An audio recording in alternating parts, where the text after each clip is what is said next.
Our next steps to space. This time we go back to the moon to learn to live, to work, to invent, to create. Today's News Talk Radio, TNT. Welcome back, folks. Welcome back to this live broadcast. I'm Patrick Henningsen. We had Dr. Frank Romano on the line just a few minutes ago. Because of technical difficulties, obviously, he's piping in from Istanbul, Turkey. He's on the ground there with the Freedom Flotilla, trying to get that mission underway, bringing aid to the Gaza Strip. Of course, Frank is a veteran in terms of international human rights law, and very much involved with filing with the ICC, the International Criminal Court, over the years. Very knowledgeable on this subject. It was great that we did have him for the time we did. Unfortunately, we weren't able to hold the connection because of technical difficulties and the sheer distance in the connection on that. But we will endeavor to bring him back in the future at the earliest possible convenience. We're going to shift over, however, to one of the U.S.-based commentators who happens to also be a host on TNT, Today's News Talk, co-host of State of the Nation, Bryan McClain, also known as Hesher. We'll bring him in on the live link right now. Bryan, great to have you with us. I don't know if you've been following this story or not, but I'm going to get your take on this. I mean, we just spoke to Dr. Frank Romano. He's a veteran ICC kind of litigator, if you will. And he's been dealing with the Middle East for years. He says he was shocked to see that this was actually done this week, that they actually went through with it and are going to be serving Netanyahu and Yoav Gallant papers on this. I mean, your thoughts on this? You've seen the reaction from some of these people in the United States, Lindsey Graham, people threatening to invade The Hague, all sorts of things. Your reaction? Well, I found it interesting that he said at first he just thought it, didn't believe it just because of all the inaction up until that point. That says a lot right there. It's like, okay, what has this organization been doing? Why do they ignore it this long, to the point where someone like him who's interacted with them, made submissions there and been ignored all this time, doesn't even take it seriously at first. The first inclination is like, yeah, right. But then, to hear him speak about, the actual ramifications of it, it's a pretty stark difference when you compare it to what you see sort of conservative Inc. On Capitol Hill responding to it like it's just no big deal, which, is causes a bit of dissonance in and of itself, because the whole purpose of it was to stop things like what happened in World War II to the Jews from ever happening again. So, it's really staggering to see just the levels of, political talking points and disregarding the dissonance, the history, everything before October 7, and then to say it's not a big deal. Clearly it looks like it could be at some point. Yeah, and this is the first time that this court, which is quite extraordinary, like I've been there once when I was doing my master's in international relations. One of our modules, we had to go to the ICC. We had to be briefed by Eurojust and meet some of the players there, get a tour of the facilities, understand how the court works. And the thing that struck me, Hesher, when I walked in there, you come right into reception. They have the Hall of Shame up on the wall. Basically, the people they've indicted at that point, it was 2018. I think they had six scalps, and they were all from Africa. And I was just like, what's going on here? I was like, what about diversity, equity, and inclusion? I mean, let's try to be equal here. Putin eventually broke the glass ceiling, the first sort of white man, if you will, Slavic, Asian, Russian, maybe not white European in the traditional sense, but he broke the color barrier at the ICC when they indicted Putin and the other Russian official there just a couple of years ago, or last year, for apparently mass abduction of children out of Ukraine. There's no evidence of it, but anyway, it made an interesting indictment. But now Netanyahu, Yoav Gallant, I mean, these aren't just, kind of Europeans. These are staunch U.S. allies. America will go to the wall for Israel, and now they're in the dock. I mean, this in itself is incredible. Yeah, it really is, and it's gonna be interesting to see how the mass media uh, tends to minimize it over time because it's not going to go away. Clearly, this is not going to go away. It makes me wonder, what's actually next in this, utter failure of, a front. They're trying to call it a war. It's clearly not a war. I don't see any tanks or planes or J dams on the other side. So how long are they going to be able to hold this up, especially as more and more footage is amassed of, the day-to-day activities out there in Gaza? At some point, I mean, we may not be seeing a lot of it if all we watch is mainstream media here in the United States, but for those of us that look at foreign media, independent media, and social media, Telegram feeds and the like, we're seeing a lot of dead people. We're seeing a lot of dead kids, dead women, bombed hospitals, bombed schools, bombed Christian churches, believe it or not, bombed journalists, murdered journalists, and I just don't understand, Patrick. I guess the bubble of mainstream media and algorithm driven Twitter feeds and other social media platform feeds have really fenced a lot of people in to the point where all they see are the political talking points and the post October 7 combat propaganda. And I just think that while these other things are piling up, certainly journalists and citizens and people around the world are compiling it into just a terrible, phantasmagoria of horror. So I want to get your take on this. Obviously, you've been, mulling this over for a couple of weeks now. I had a little spat with Dr. Jordan Peterson on X Twitter today, which ended up in him blocking me. So, but this is what he tweeted today, and I had to call this out because it was just outrageous. But he's saying, so he comes out of nowhere with these sort of bursts of brainwaves about student protests in America or Israel. This is Jordan Peterson working for the Daily Wire and Ben Shapiro, basically. So he says the pro-Hamas protesters, the students, here's the rundown, says Dr. Jordan Peterson. Delusional, naively compassionate, childless women, men who hope to prey on them by pretending to be allies, resentful leftists pushing a self-serving victimizer narrative and willing to be useful idiots for a psyop spearheaded by Iran, talking about the student protests, terrified of the Abraham Accords, and the protesters are supported by the Russians and the Chinese. So he managed to weave all that into one tweet.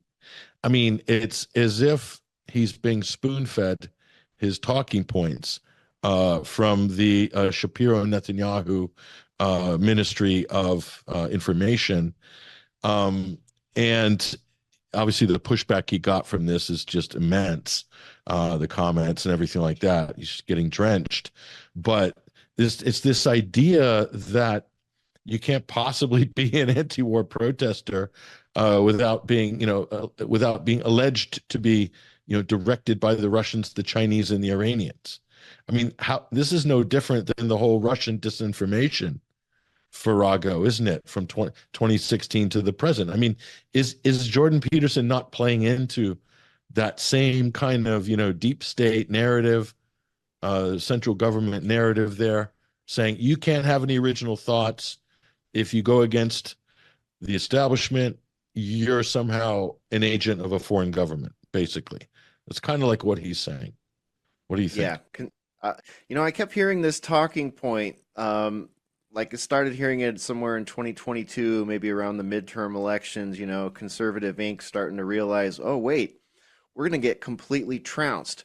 Us being 10 years late to opening up the Overton window to discuss, cultural Marxism, and, this all the, just the insanity of the culture creators it's you're way too late to that party.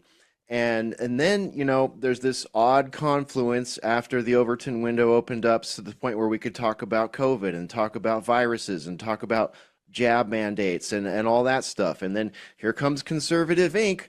Oh, let's link arms with these people. Now we're 2 years late to something that we should have been, 2 days jumping on. And Jordan Peterson's part of that group.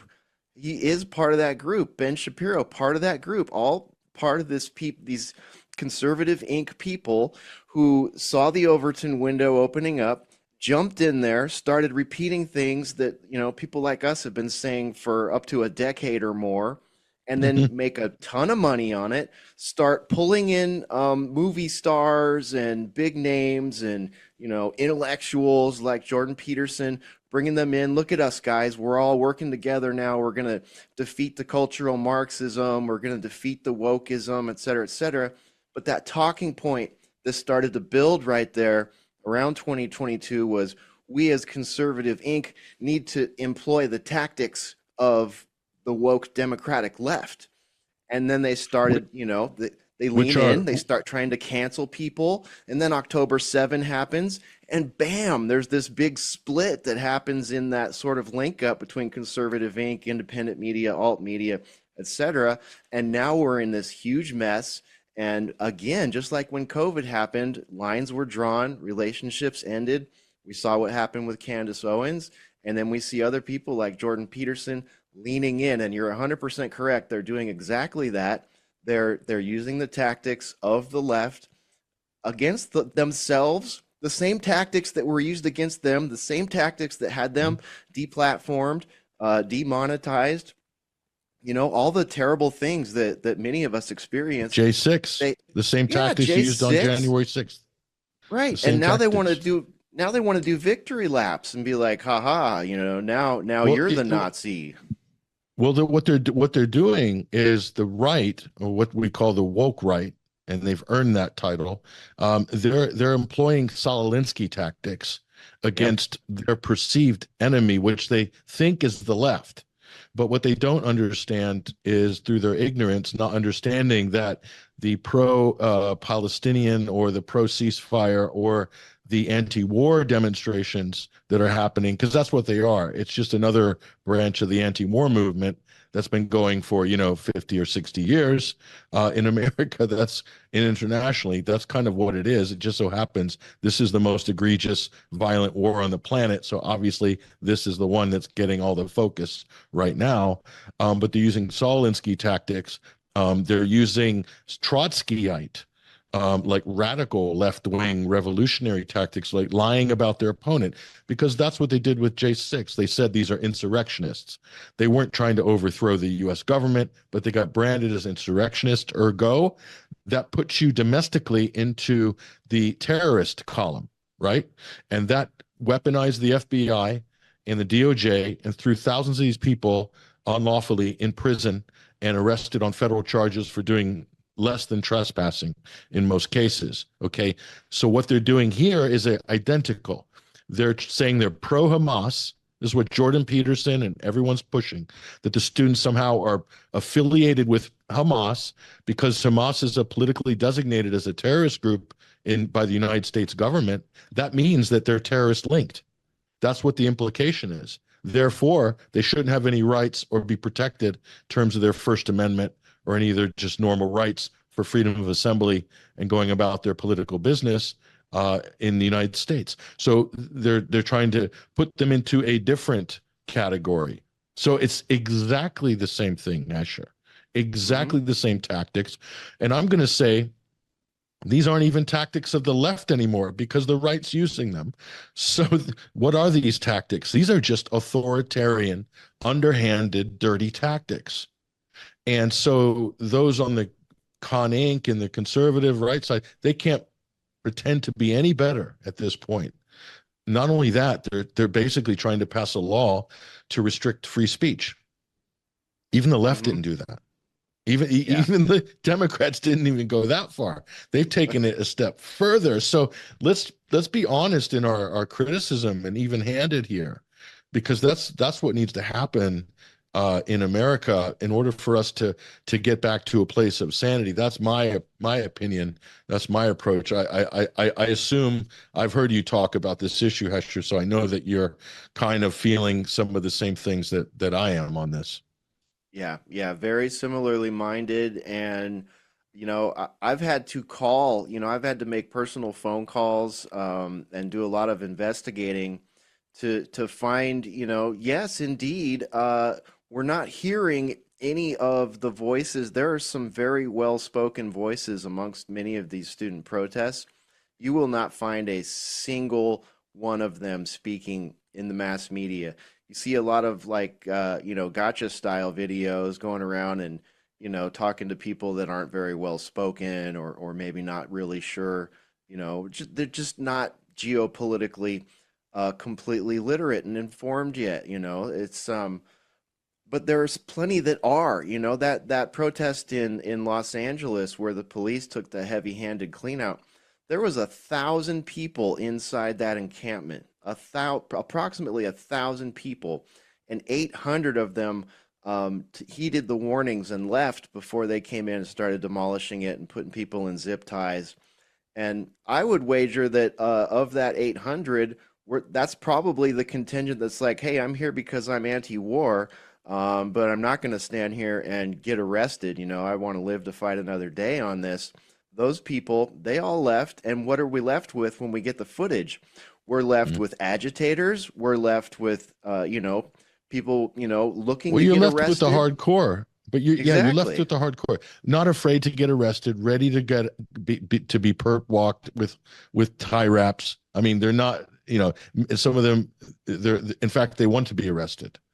They want to be arrested because that means that their street cred and their bona fides are going to go up. So, I mean, the whole point was if they had left them there and allowed the encampment to stay there, it probably would have gone on for maybe a while into the summer, and then maybe would have fizzled out and maybe would have made a comeback in September. But the real point, Hesher, should be, what are they protesting about? Isn't the easiest way to get rid of the protest movement is to get rid of the problem that they're protesting against? But we have this reverse psychology where you need to crush the dissent, crush the opposition, and don't change the policy. In fact, escalate the policy, because that's where Washington is, in Ukraine and in Gaza, and they want to do it in Taiwan. And so there are real conservatives that are against this. There's a lot of MAGA that are against this, a lot of Trump supporters against this, the original MAGA, okay? They should be joining forces, and some of them are, Thomas Massey and some of these other principled, people in Congress. They should be joining forces with the left, the center, the right, whoever, the libertarians, the Greens, Jill Stein, doesn't matter, because we all should have that common interest, is that we need to kind of put an end to this so it doesn't escalate into a third world war. I mean, that should be the overriding mission from people looking at this issue. And it's not. They're trying to play this down partisan lines, divide and conquer on an election year. That's what it looks like. Yeah, that's the dumbest thing about this whole conflict that has gone on is to watch Con Inc. and our mainstream media try to paint it red and blue. Like, this is strictly a red and blue thing, guys. Don't worry about it. It's all red and blue. If it's Con Inc., it's Democrats are awful, and Democrats aren't doing enough to support, and Democrats are stopping this and that from happening. What, they stop like one shipment or something like that, and they refuse to look at Kamala Harris going before AIPAC and basically saying we're going to give you whatever you need. We see that over and over again. It's like for the cameras and the social medias, many of them act as though, yeah, we're not supporting this, not really. We're actually just kind of staying kind of quiet about it. Like, everybody's quiet about it, even on the right. Like, Vivek was asked about it recently and won't really comment about it. So, it's like, we'll paint that side as, pro-Muslim. All right, they love that one. This is the pro-Muslim. If they don't say pro-Hamas, they'll say pro-Muslim, which to me is insulting and takes us back to, like, I don't know, the Draw Muhammad days, or somewhere near the end of No, 9/11 takes us right yeah. back to September 12th. I mean, I thought we got past that, but anyway, well, there's one conservative that wasn't basically playing ball on this, was Scott Adams. Scott Adams took to social media. He said, F this. He's like, I don't want any part of any of this. And basically, that to me is a true conservative. The true conservative isn't going to take this kind of agitprop position on this, is basically going to default to the Constitution. We got a First Amendment, Second Amendment, Third, Fourth Amendment. We have the Bill of Rights. That's our default position. Anything within that framework is absolutely allowed and call me old-fashioned, but encouraged. We want the debate. We want it to be raucous if possible. Obviously, don't want anybody to get hurt, but you want it to be lively and spirited so it gets people's attention, to bring the issues up so we can actually find out where people stand on these issues. Can only do that when turn up the heat on the discussion, but within the framework of the law and, of course, protected speech and assembly under the U.S. Constitution. If you don't have those things in America, then that's not America. That's the way I'm kind of old-fashioned in the way I look at that. But I see people now, and especially in Senate and Congress, they do not agree with me at all on this. They want to shut it down. Right. And I got a problem with that. Yeah, me too. And conservatives should have a problem with that too. Shutting down free speech is not the answer to anything. And if, it's kind of like the virus issue. It's like, if you can prove to me that gain of function happened and that, a subatomic particle is, traveling around the globe in 6 weeks, then prove it. Don't make me prove a negative. Same with the, protesters are pro-Hamas. Prove it. You could prove that by allowing the free speech to happen, by arresting anyone who's committing vandalism or actual trespass or assault, things like that, rather than using, those useful idiots as propaganda pieces. Talk to everybody there. Let people, show me that we have a problem with a pro-Hamas, student contingent intellectually, not just with, these. But even if they were, quote, pro-Hamas, in other words, if they supported the political movement, Gaza is the size of a district in a U.S. city. That's it. So you're talking about a political party within the size of a district of a major U.S. city, and somehow that has a global hold over the world student body population. None of them knew who Hamas was before October 7th. I guarantee that. So they're anti-genocide, they're anti-war, they are pro-Palestinian in the sense that there's a pro-Palestinian support network internationally that's been there since, probably strongly since the 60s, right alongside the anti-apartheid movement that eventually won the day in South Africa and Zimbabwe.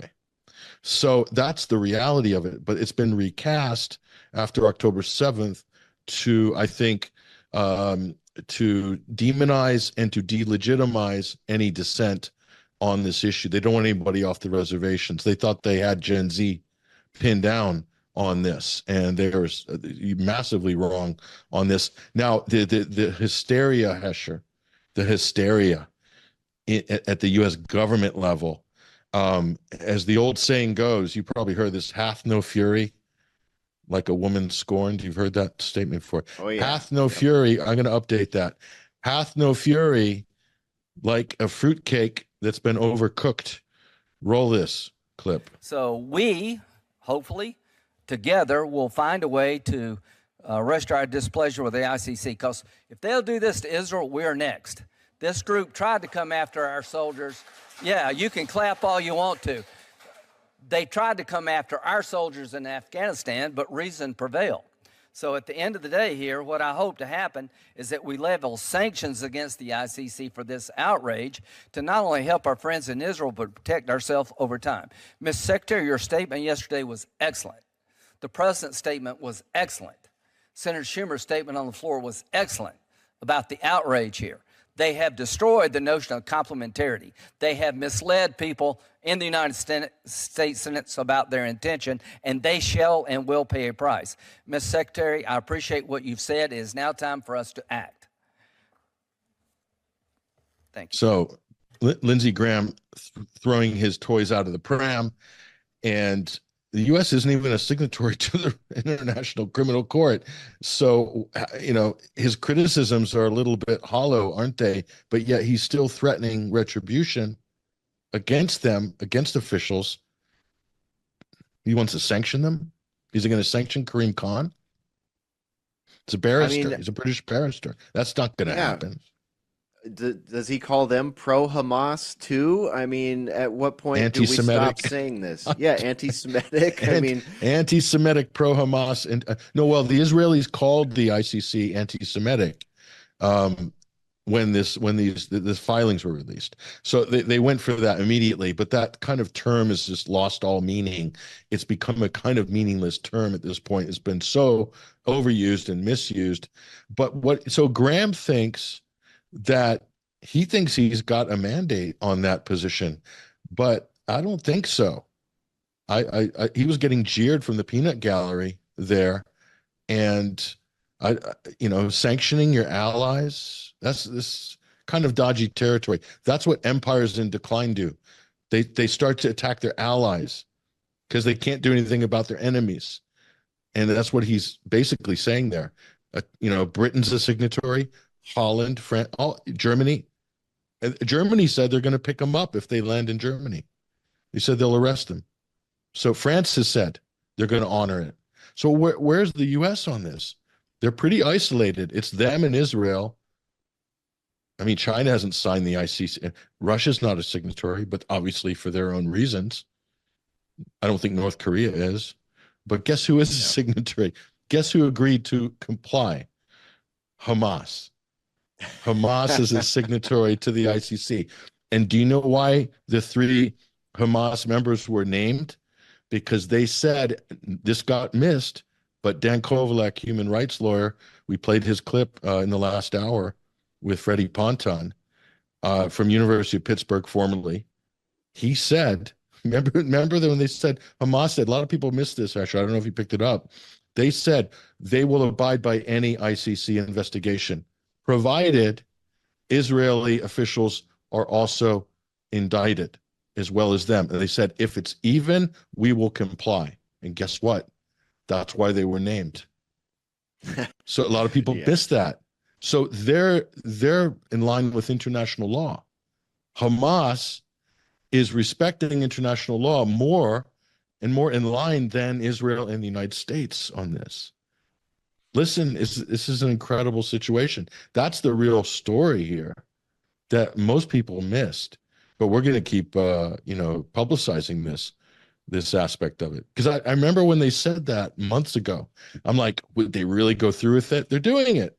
They're cooperating with the ICC. So all the information in discovery about mass rape, beheaded babies, the prosecution's going to have to produce evidence to back up those claims. And Hamas's legal team already have evidence to refute those claims, exculpatory evidence. So all that's going to get done in discovery. That could actually backfire badly on Israel and the U.S. eventually. If this goes the distance, it will go the distance. There's no statute of limitations here. So I think it's going to take a while, Hesher. I mean, this stuff moves slow, but eventually we're going to know the truth. Yeah, I was just thinking exactly the same thing. It's like, okay, yeah, sure, you can hold us responsible. Let's do discovery. Let's see what you got. You got hearsay. You got some AI imagery. We've got on the ground footage of Israeli tanks, lobbing tank rounds into the kibbutz. This stuff is out there. it's been spread around. Many of the original claims have been redacted or never able to be shown from any evidence. A lot of it is just hearsay, and we've seen propagandists and state actors being involved in some of this propaganda. So yeah, exactly. If this all were to come to discovery and a real legal process was to happen, we could end up with a completely different, more clarity, I'll say, around the narrative of what happened on that day. Definitely. I think that's a good thing. I think this is great. It's great for everybody. I like the Yeah. truth. I like the truth. We like exculpatory evidence. We like to get the facts, lay them out. Maybe they'll do a breakout session, a daily shooter breakout module to say, "Ooh, what happened to Shani Luke? She was the cause de célèbre of the Nova Festival. The German-Israeli girl they said was beheaded and raped. Turns out she wasn't." It was in the New York Post this week. The Israelis said, "Oh, they found the body in mint condition. It was in a tunnel and it was perfectly preserved." Do you believe any of that? Especially when they brought in, guess who, in this report? The New York Post reveals this, that the IDF have found Shani Luke with the head on her. The parents said the body's in pristine condition, tattoos and all, okay? And guess who they bring in to validate it for the New York Post? Just take a wild guess. Oh, What gosh. expert on Israeli affairs would you bring in to comment on such an important story? Oh no, they got two or Shmuley- three. Oh Rabbi yeah, okay. Shmuley Botish, of all the people to come in to launder this story, they choose him. And I'm like, this Unbelievable. is just ridiculous. So I'm having a hard time believing any of this stuff. So the real subtext to that story is, and I want to ask the question, so it's possible she wasn't killed when they say she died on October 7th. And why was Israel going hell for leather to hit all these hospitals? Because you remember German media, the parents said their daughter's alive and she's recovering in a hospital in Gaza. Mhm. You remember that? That's the last you heard from her parents. They shut them up after that. Then they said they found bone fragments of her skull and she was beheaded and all the rest of it. The president of Israel put that one out on like October 30th. Okay. And then you didn't hear from the parents again. And that was the end of that. And now all of a sudden they say they found the body in Rafah. Something does not add up here. No, I'm sorry. No, it really I'm sorry. doesn't. At the very least, you can say the Israeli government lied through their teeth when they did the first version of the story. And that what they said happened to her, and they used her as the global face of October 7th. This is not an insignificant thing from a propaganda value perspective. It's huge. So, I mean, I tweeted something about this on X, and it's got a lot of traction. A lot of people are interested in this. They do see what's the problem with this story. And we still want to know the basics, Hesher, which is, where did she die, when, and how? Because that's not Right. clear. Yeah. So these are key questions. Mm-hmm. And her family deserves that. The public deserves that. The people of Gaza that have lost their lives in, her and other people's names deserve that. And it makes me wonder, Patrick, how far will the real-time dynamic revisionism go?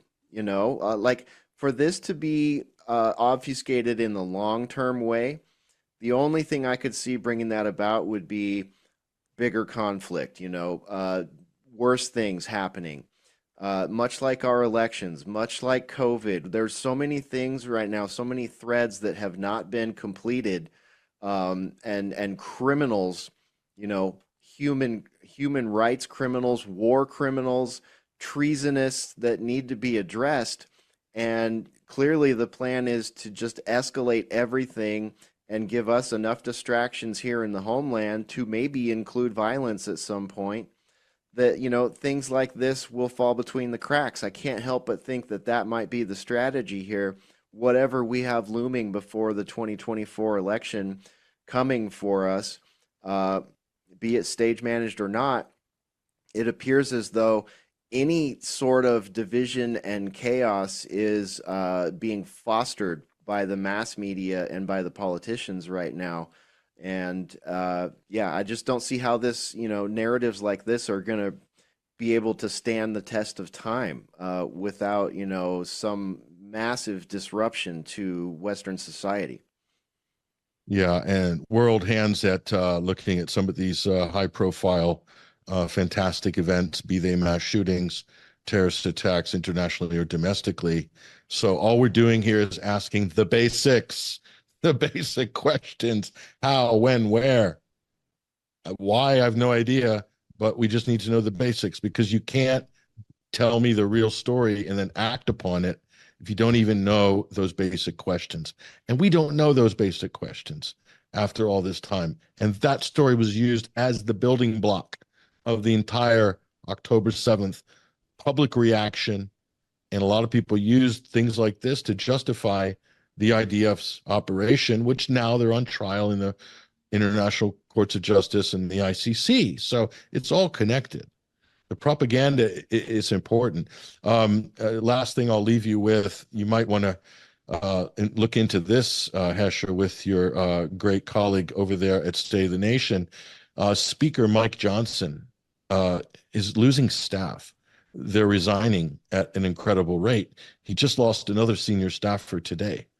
Unbelievable. So there's an exodus going on. What could Mike Johnson have done to upset or betray his closest staff confidants?